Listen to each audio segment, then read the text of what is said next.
Hi and welcome to this next tutorial video by Beyond the Square. In this tutorial I'm going to be showing you how to do a colour change or intarsia crochet. The technique I use is specific to the cowl that we're running at the moment, and there are loads of different techniques to do intarsia, but because I'm specifically working in rows, this applies to that. It's something I've had to try and figure out for myself based on this cowl. So if you've seen this done somewhere else with intarsia, works in rows back and forth rather than in the round, or with like a dummy row in between, then please let me know.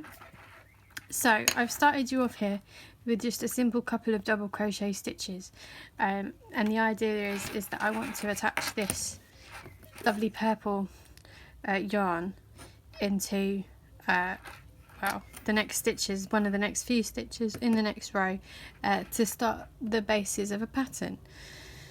So there are so many different ways to colour change, but this way I find is the easiest because you don't have to cut the yarn halfway through, and it completely secures it all for you, so you don't have a load of ends to weave, you're not worried about knots coming loose. You'll only have one at the beginning and at the end of each of where the colours start, so it does make it a lot easier. You will have a slightly messy back to this square. You can crochet over the yarn at the back as you're doing it to tidy it up slightly, but you don't have to.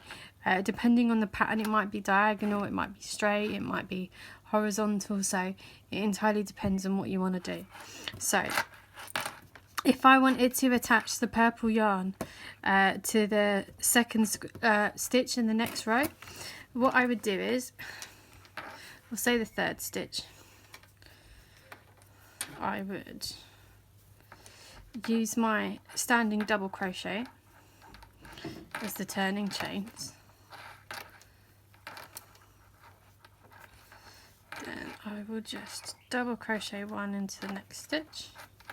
I'm using a slightly bigger hook here, just so you can see exactly what it is that I'm doing. So here we go, we've got 2 stitches, and this is the stitch that the purple is going to start. So what I will do is, there's no need for a slip knot or anything, I find you don't need to. Now I just leave a little bit of a tail, not that much, probably about an inch or two, and you can crochet over it. Obviously if you've got a lighter base colour than what the pattern's going to be, it will show as you crochet through, but you can just chop it off at the end, and tie it in a little knot if you've got anything else loose with it, and it should be fine.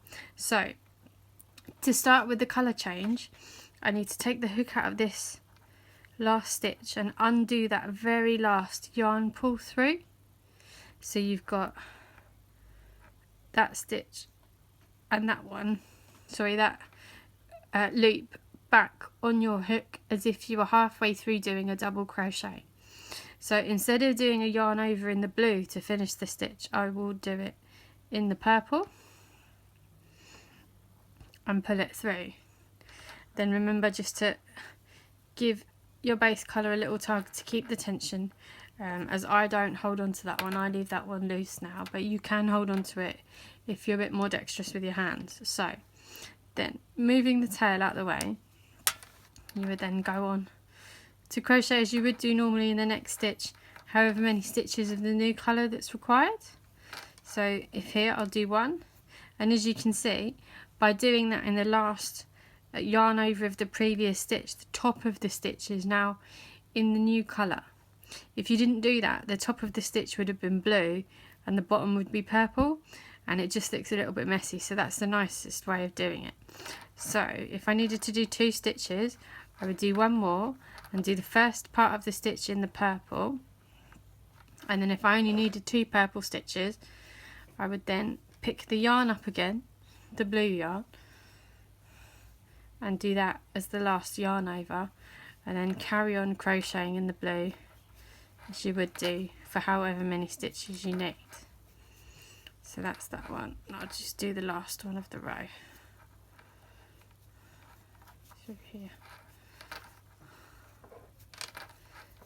There we go. So as you can see, you've now got 2 stitches in a different colour, and it looks quite seamless. You can't really see the join, you don't have a big knot bulging out anywhere, and it's quite tidy.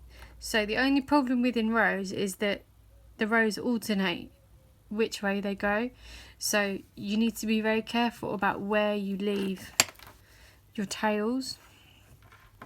So when you work this row, you're going to be working with the yarn on this side, and you're going to keep it on this side for the colour change. Otherwise you'll end up with a back side or a messy side on both sides of your crochet, and you only want it on one. So what I would do on this one is, if I needed to do 2 purple stitches above the 2 that I've got, I'll do a chain 2 this time, just to show you that that works as well. I'll get a bit more yarn.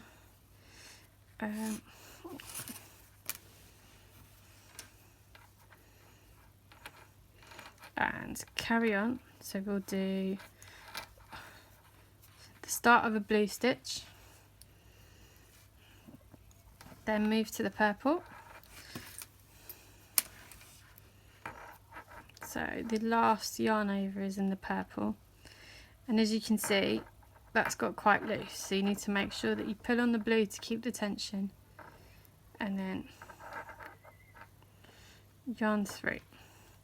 Just give the blue a little tug again to keep it nice and tight. So now I've done that, you want to make sure that all of your yarn is on this side, because if you start crocheting with the new colour and the blue yarn was on this side, that's where the back would become. You want it on this side, so you don't get these overhangs on the front of your piece of work. You want it just on the back. So we're now doing in the blue. It will seem a little fiddly and incorrect that you've got yarn on this side, but trust me, once you get to the end and once you're a couple of rows in, it will be perfectly fine. So yarn over just to do a normal double crochet stitch, and as I mentioned before, now I could quite easily crochet over this overhang here, as I like to call them, or you can leave it out. It's entirely up to you, but I'm going to leave it out this time just for ease. So I'll do a normal double crochet in this stitch, and then just move that tail out the way, and then do half in that, because that's the last stitch of that colour. Make sure the yarn is on this side, then pick up the blue again. Sometimes it's easier to hold it down with the other hand, and start the next stitch. So, and again, pull that one to make sure you've got your tension. Carry on with the row.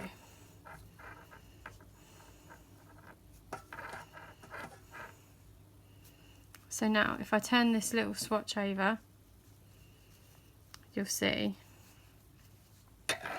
that that is the front of the work. All the yarn is on the other side. All the yarn is on the other side.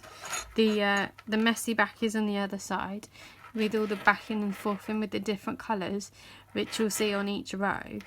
And that is basically intarsia, and what you're going to need to use for the intarsia squares within this cow. It is a little bit tricky.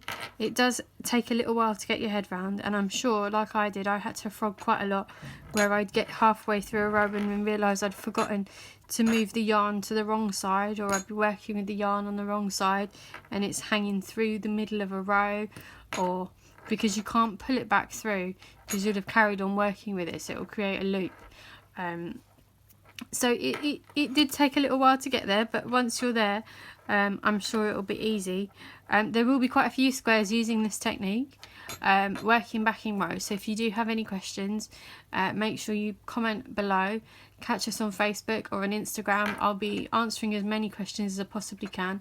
If you feel like you need more tutorial videos on this technique, then please let me know, and I'll try and do a bit of a longer one for you. But yeah, I hope this helps you, and I hope you enjoy this square. in the cowl.